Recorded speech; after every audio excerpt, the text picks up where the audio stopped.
My friend, you have met a terrible, terrible demise. But, I don't feel too bad about it. After all, if it weren't from me, it would have just been from someone else, you know? I guess what I'm trying to say is life goes on. For everyone else, life goes on, not for you. You're dead. But that's neither here nor there.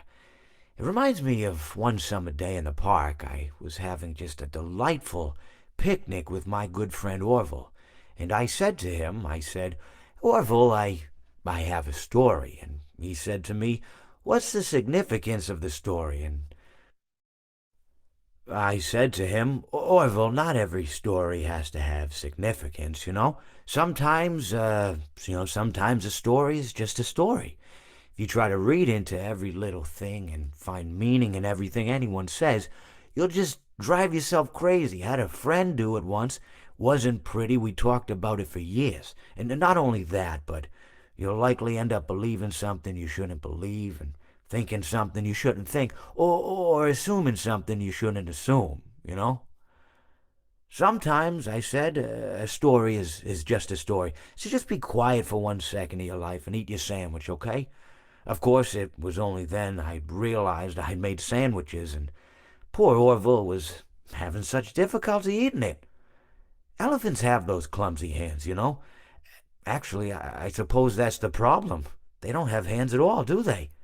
They're they're all feet. And I couldn't imagine someone asking me to eat a sandwich with my feet.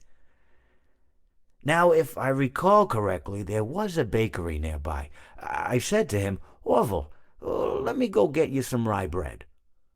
Now, I'm unsure if elephants enjoy rye bread, but I assure you that Orville does. Now, this was on a Tuesday, which was good because rye bread was always fresh on Tuesday. They made sourdough bread on Monday and threw it out Wednesday, or rather, they sold it at a discount for people wanting to feed the ducks, and then probably at the end of the day, finally, they threw it all out. I don't recall. I do remember a man who would bring his son to the bakery every Wednesday and then go feed the ducks. He would buy all of the sourdough bread. Of course, you're not supposed to feed the ducks sourdough bread at all.